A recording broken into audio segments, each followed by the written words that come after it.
Hello दोस्तों, welcome to our channel path finder for NET JRF. पिछली class में हमने जाना था अपक्षय अपर्दन निक्षेपण के बारे में। साथ ही हम इस क्लास में जानने का प्रयास करेंगे नदी निर्मित स्थलाकृतियों के बारे में। दोस्तों, पिछली क्लास में जो क्वेश्चन था, अपपत्रण क्रिया पाई जाती है ए भूमध्य रेखीय क्षेत्र में, बी आर्द्र उष्णकटिबंधीय क्षेत्र में, सी पोलर स्वैम्प में या डी उष्णकटिबंधीय मरुस्थल में।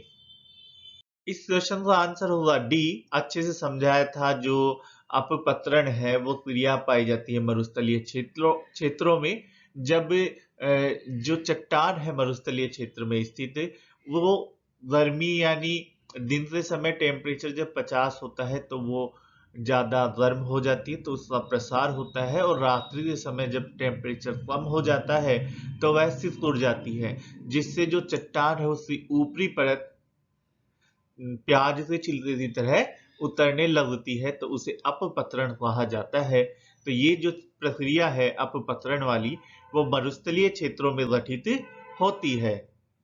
अब है नदी निर्मित स्थलाकृतियां। नदी निर्मित स्थलाकृतियां होती है जो नदी से द्वारा बनती है।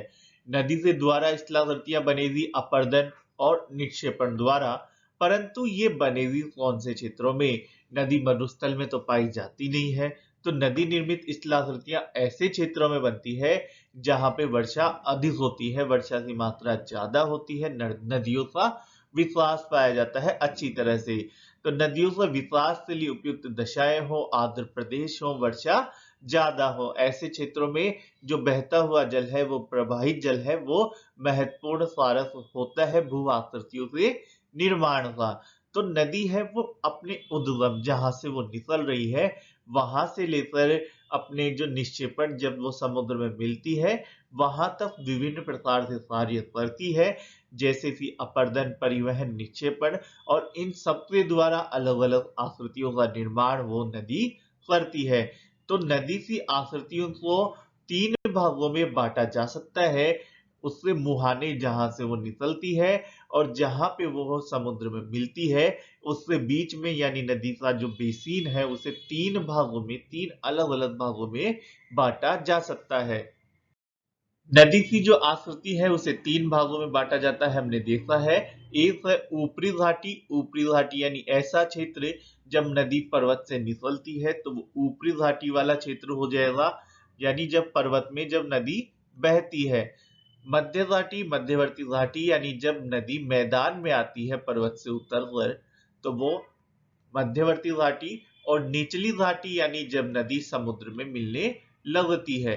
तो अगर नदी ऐसा क्षेत्र है, ये ऐसा मान ले, ऐसा वो क्षेत्र है, तो इस क्षेत्र में ये पर्वत से निकली, मैदान में आई और समुद्र में मिल जाती है, तो ये ऊपरी घाटी, मध्य घाटी और ये निम्न घाटी वाला क्षेत्र माना जाता है। अब है ऊपरी घाटी। ऊपरी घाटी होती है जो पर्वत में स्थित होती है।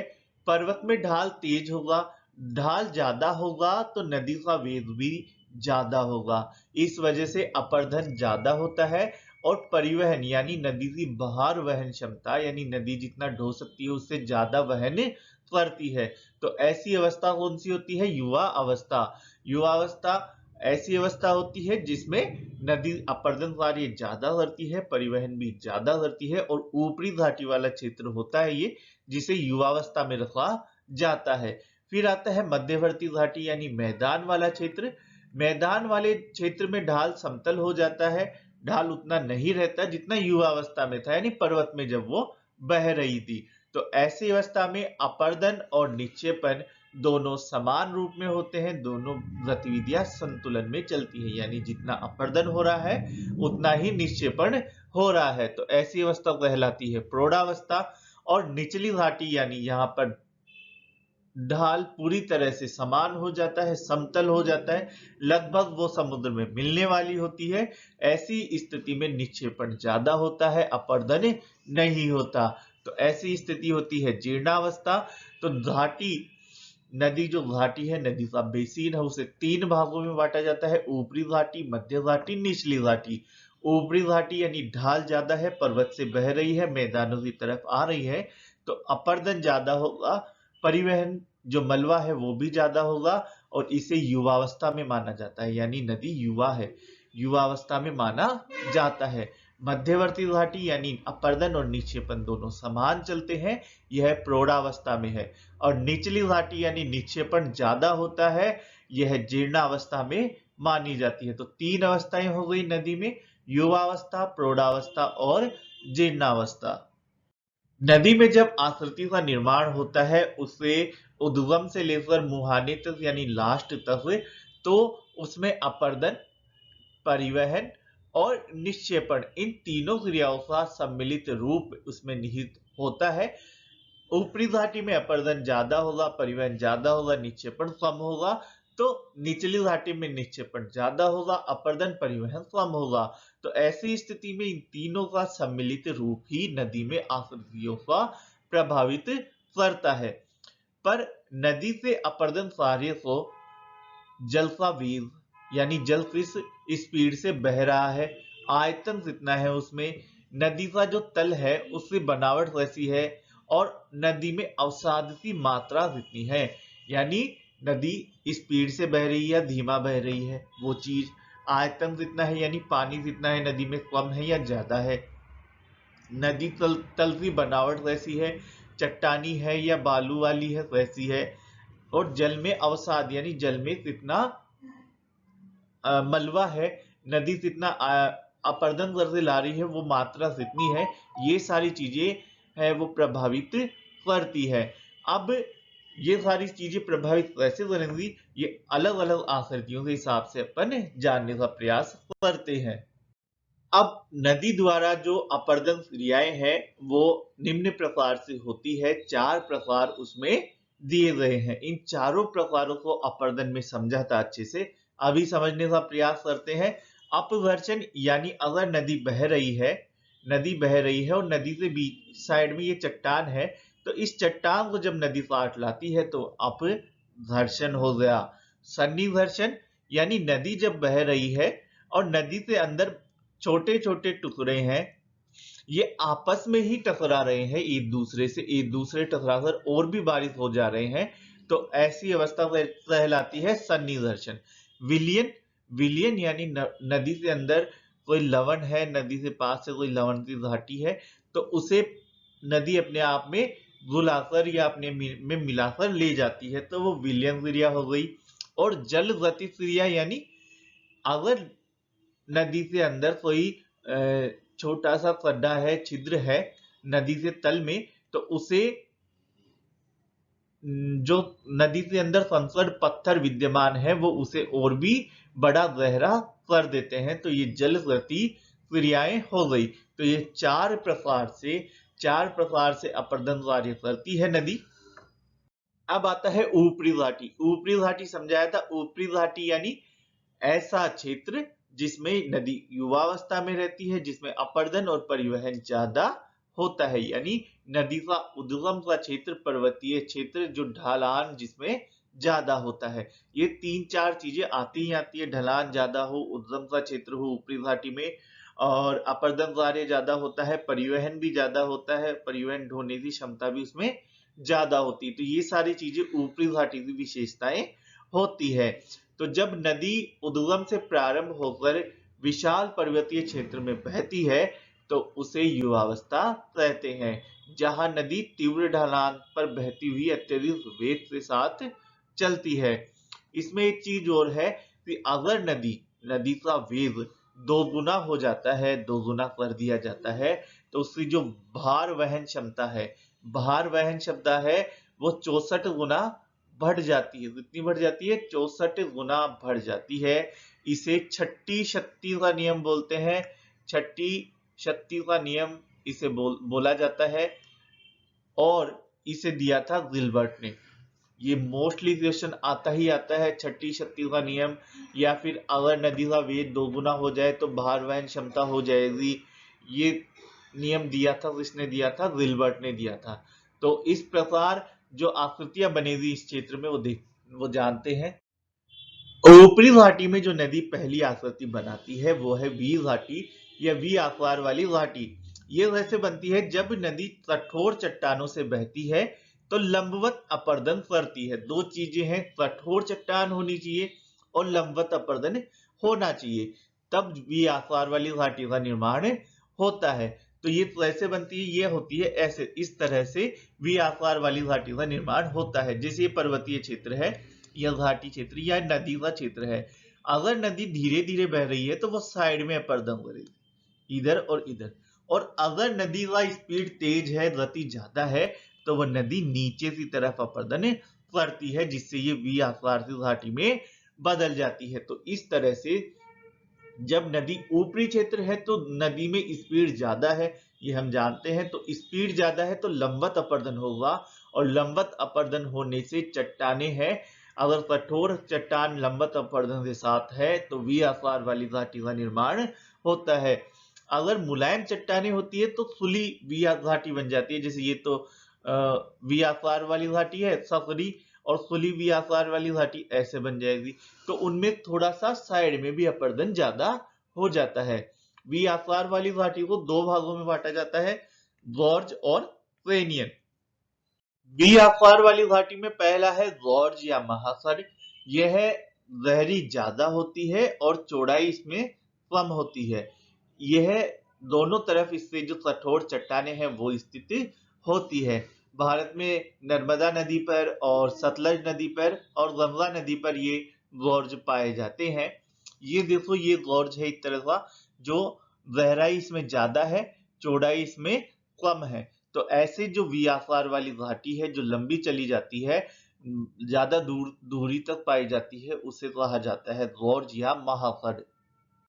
क्रेनियन जो दूसरा प्रकार है वी आकार वाली घाटी में, जिसे गंभीर खड़ भी कहा जाता है, ये गॉर्ज से भी विस्तृत होता है। विस्तृत यानी लंबा होता है, साथ ही इसमें जो चौड़ाई है वो और भी कम होती है। यानी गॉर्ज में थोड़ा बहुत चौड़ा तो था ना पहले, इसमें चौड़ाई और भी कम होती है, गहराई ज्यादा होती है।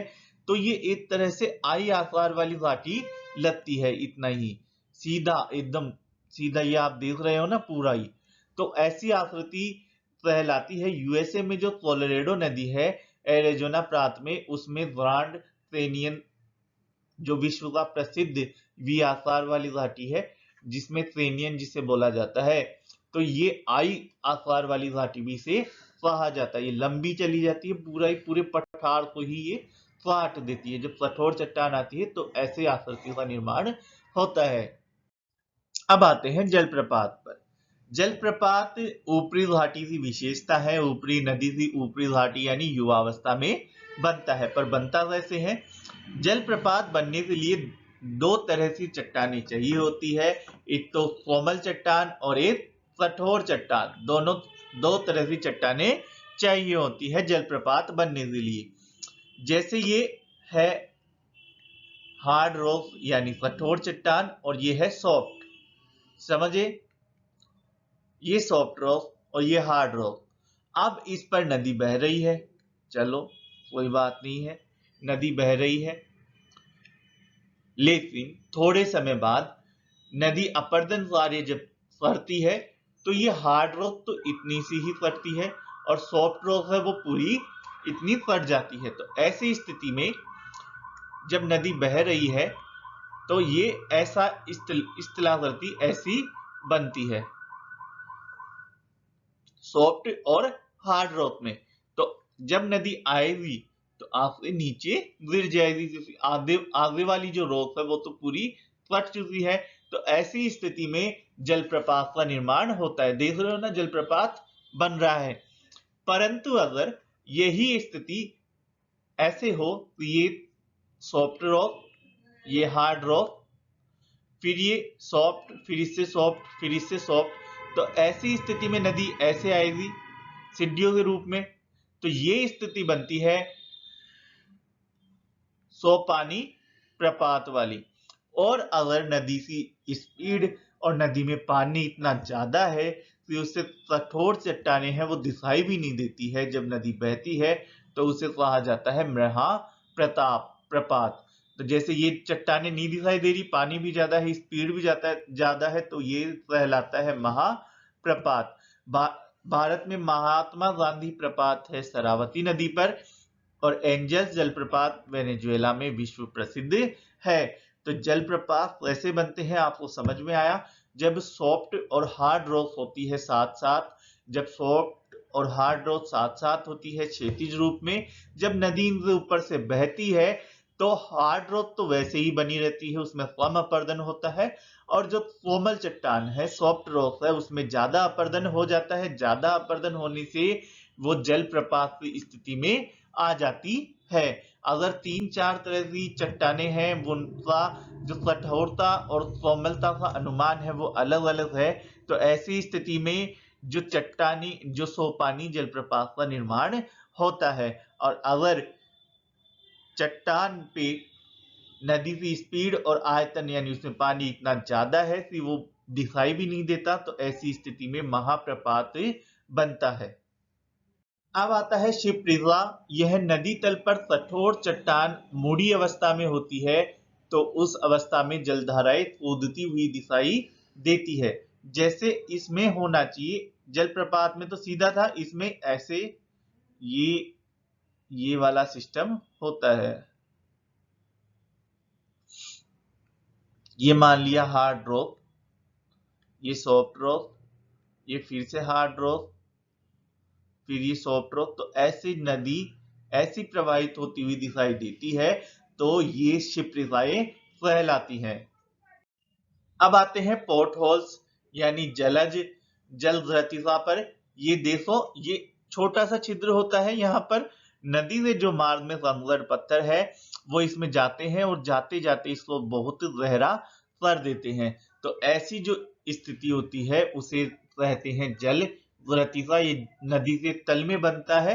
नदी से जो पर्वतीय क्षेत्र में जो कंकड़ पत्थर है वो चक्राकार रूप में चलते हुए जब अपने तल से टकराती है तो उसे गहरा कर देती है, जिससे जलज गतिका का निर्माण होता है। चंबल, दामोदर, सोन आदि नदियों में ये पाई जाती है। अगर पूछे कि जलज गतिका पाई जाती है चंबल, सोन, दामोदर या नर्मदा, तो आंसर आए नहीं पाई जाती। जलज गतिकाएं नहीं पाई जाती है चंबल, सोन, दामोदर, नर्मदा, तो आंसर आएगा नर्मदा।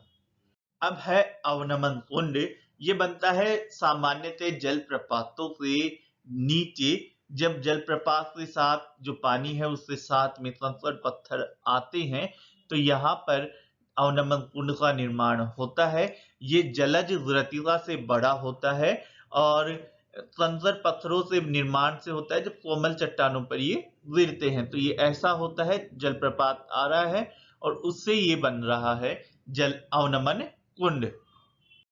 अब है नदी से जो मध्यवर्ती भाग होगा उसमें निर्मित स्थलाकृति है यानी मैदानी क्षेत्र, जिसमें अपर्दन और निक्षेपण दोनों बराबर बराबर होते हैं। ऐसी स्थिति को मध्यवर्ती भाग कहा जाता है, जिसे प्रौढ़ावस्था के रूप में भी जाना जाता है। इसमें नदी पर्वतों से उतरकर मैदान में प्रवेश करती है, जहां जल की मात्रा में वृद्धि होती है और ढाल में कमी आता है। तो जिससे ढाल में कमी आएगा तो नदी का वेग है वो कम हो जाता है। ये 2-3 चीजें ध्यान रखना। मध्यवर्ती भाग यानी नदी पर्वत से मैदान में आ रही है, जल की मात्रा में वृद्धि हो रही है, ढाल में कमी आएगी और गति में भी कमी आएगी। ढाल जैसे कम होगा गति उसी हिसाब से स्पीड है वो भी कम हो जाएगी। इस क्षेत्र में नदी लंबवत अपर्दन की जगह पर क्षैतिज अपर्दन कार्य प्रारंभ कर देती है। यानी ये क्षेत्र है तो इसमें अंदर अंदर ये अगर नीचे की तरफ जा रहा है तो लंबवत अपर्दन और साइड में है तो क्षैतिज अपर्दन। तो ऊपरी क्षेत्रों में तेजी से बहती है तो लंबवत अपर्दन ज्यादा होता है और मध्यवर्ती भाग में इसमें स्पीड कम हो जाएगी, तो साइड वाले क्षेत्रों में अपर्दन ज्यादा होगा, तो जिससे नदी की चौड़ाई है वो बढ़ जाती है और साथ ही अनेक प्रकार की आकृतियों का निर्माण होता है जो हम आगे देखने वाले हैं। जलोढ़ पंख अब आता है, जो मध्यवर्ती घाटी में पहली स्थलाकृति है। जलोढ़ पंख ये बनता है ऐसे, जब नदी पर्वतीय क्षेत्र से मैदानी भागों में प्रवेश करती है तो उससे द्वारा निक्षेपण कार्य होता है। इसमें ये अपर्दन से नहीं बन रहा, ये बन रहा है निक्षेपण से और ये बनता है जलोढ़ पंख। अब ये बन रहा वैसे है, हमने पढ़ा था कि जो छठी शक्ति वाला नियम है, जिससे कि अगर नदी का जो स्पीड है 2 गुना हो जाती है तो भार वहन क्षमता 64 गुना बढ़ जाती है। ऐसी स्थिति में अगर नदी का भार स्पीड है वो एक साथ कम हो जाती है मैदानों में आने से, तो जो एक्स्ट्रा उसने भार वहन करा हुआ था उसे वह निक्षेपित कर देती है, जिससे अर्धचंद्राकार आकृति में बजरी, बालू या अन्य चट्टानी पदार्थ निक्षेपित हो जाते हैं और उन्हें कहा जाता है जलोढ़ पंख। लेकिन अगर अनेक प्रकार से जलोढ़ पंख मिलकर पर्वतीय क्षेत्र से टच हो जाते हैं तो उसे कहा जाता है पर्वत पदीय जलोढ़ पंख, जैसे उसमें हो रहा है, यानी दूर से जलोढ़ समुद्र वो पर्वत से पास तक आ जाते हैं। और अगर इन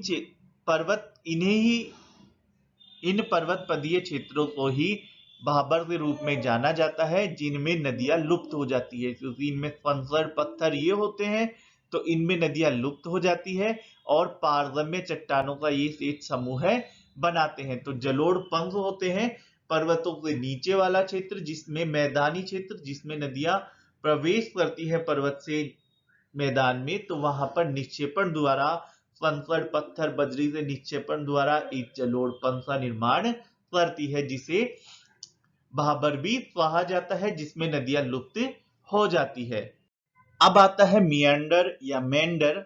जब नदी मैदानों में बहती है तो मैदानों में बहने के कारण उससे ढाल में कमी आ जाती है।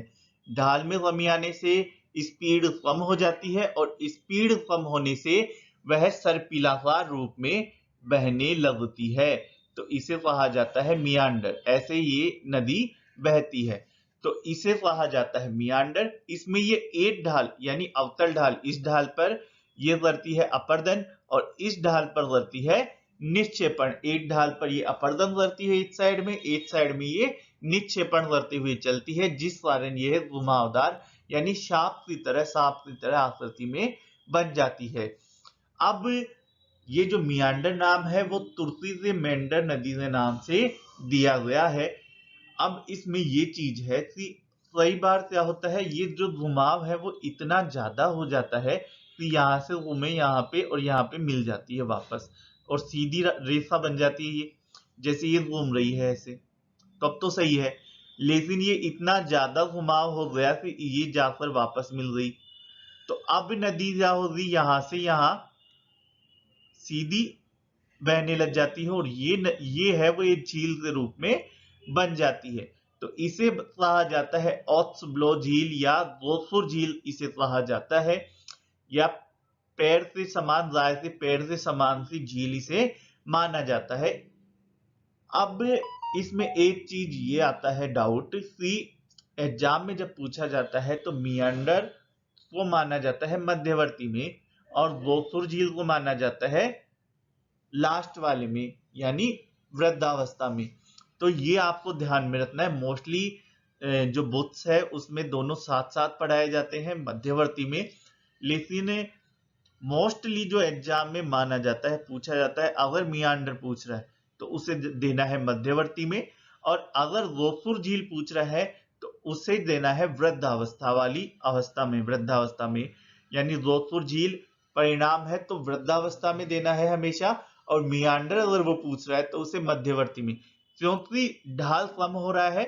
तो मियांडर में जब ढाल कम होता है इसमें, तो जब ये वृद्धावस्था में जाती है समुद्र के पास में भी ऐसी आकृति बनती है तो वहां पर ढाल और ज्यादा कम हो जाता है, जिस वजह से वहां पर गोफुर झील का निर्माण होता है। तो ये गोफुर झील है वो देना है आपको हमेशा वृद्धावस्था में, और मियांडर है उसे आपको देना है मध्यवर्ती अवस्था में।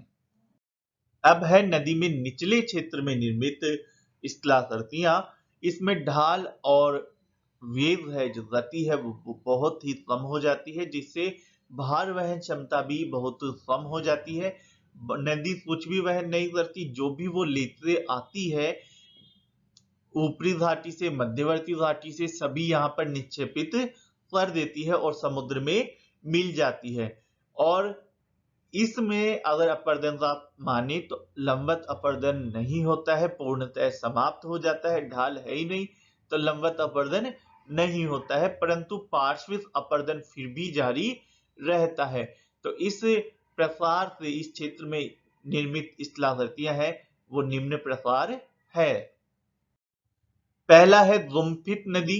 जब नदी का जो मार्ग है, नदी इस मार्ग में बह रही है और जहां तहां बीच में थोड़ा सा अवरोध आ जाता है, जैसे यहाँ पे कुछ पत्थर आ गया, कठोर चट्टान है, तो इस पत्थर के सहारे नदी है वो निक्षेपण प्रक्रिया प्रारंभ कर देती है, जिससे भी क्या है कि ये बाद में टापू के रूप में बन जाता है और जल धाराएं हैं, जल की जो धारा है नदी की वो अनेक भागों में बट जाती हैं। जैसे दिख रहा है ना आपको, इसमें भी अनेक भागों में बट जाती है, जिसे गुम्फित नदी कहा जाता है।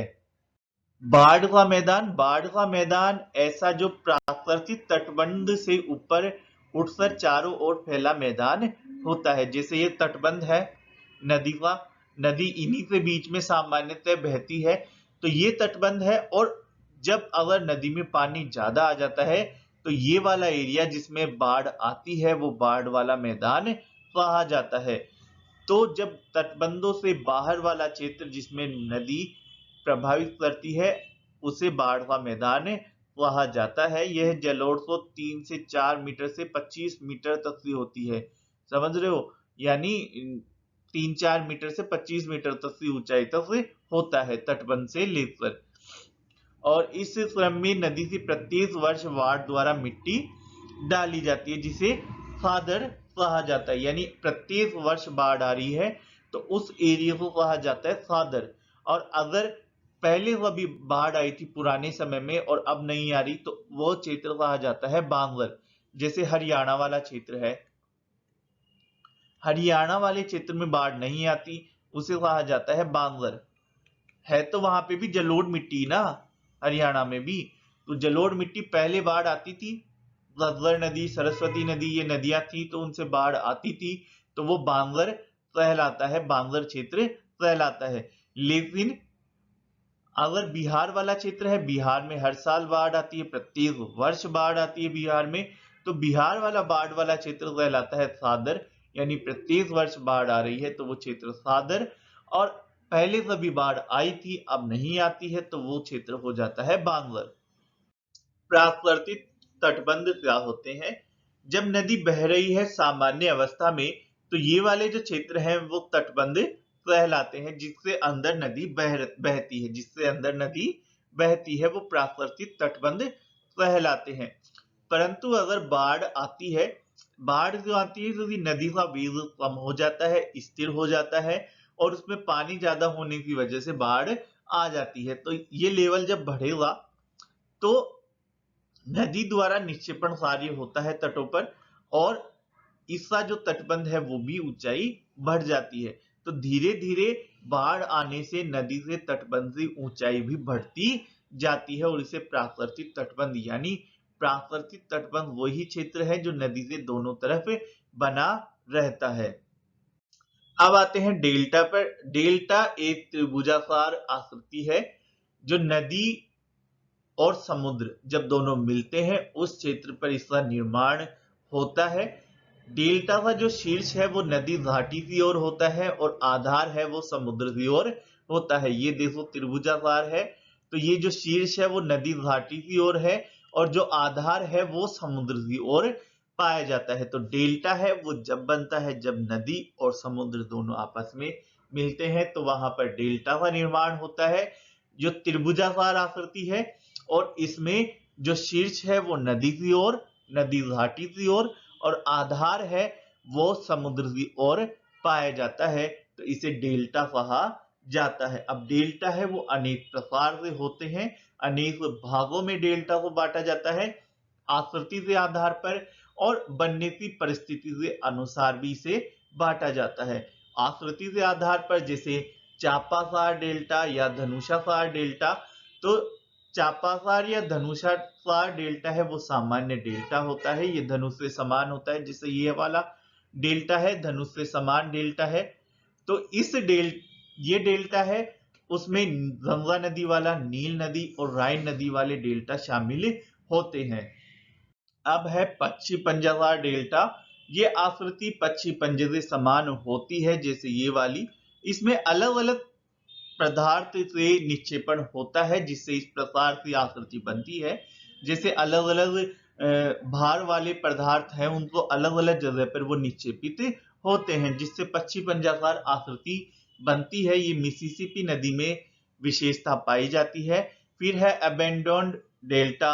ये जब नदी अपने पहले वाले डेल्टा को छोड़कर दूसरी जगह पर डेल्टा बना लेती है तब इस प्रकार का डेल्टा बनता है और हांगफो नदी पर ये डेल्टा विशेष रूप से पाया जाता है।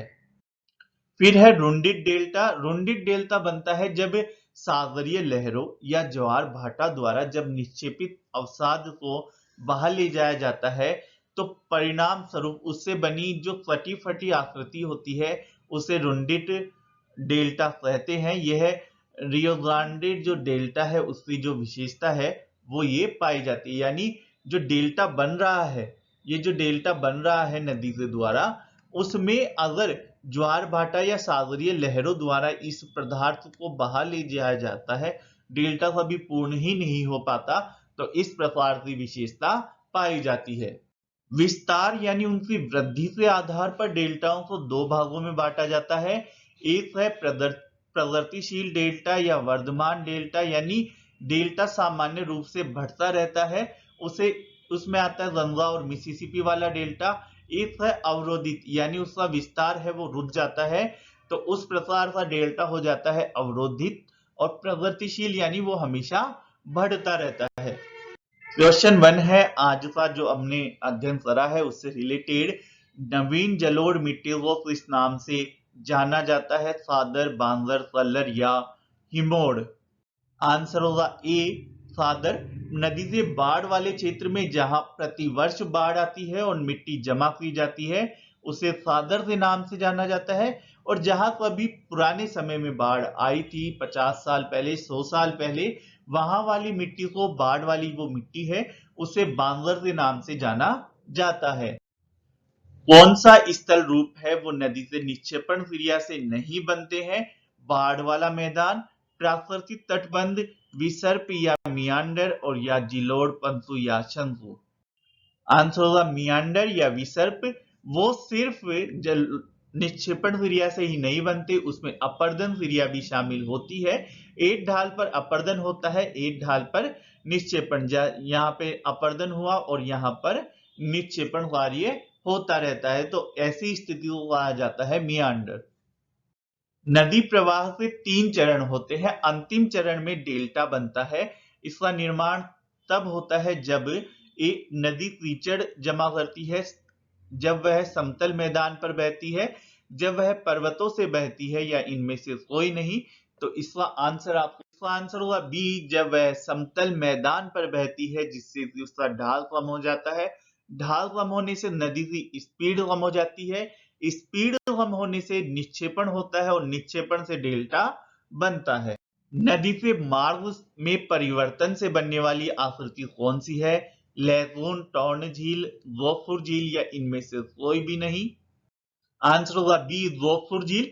जब नदी अपने मार्ग में बहती रहती है, ये ऐसे बह रही है, और अगर ये मिल गया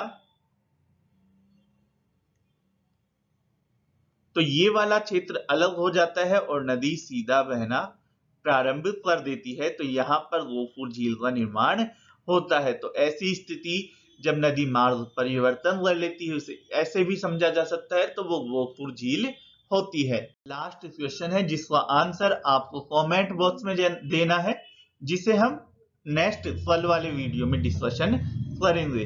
तो 5वां क्वेश्चन है, नदी की कौन सी अवस्था में जलप्रपात बनता है? युवावस्था, प्रौढ़ावस्था, वृद्धावस्था, या उपरोक्त सभी में जलप्रपात बनता है? दोस्तों, वीडियो से रिलेटेड पीडीएफ पाने के लिए हमें टेलीग्राम और फेसबुक पेज पर भी ज्वाइन करें। ज्यादा से ज्यादा लाइक, शेयर और सब्सक्राइब करें।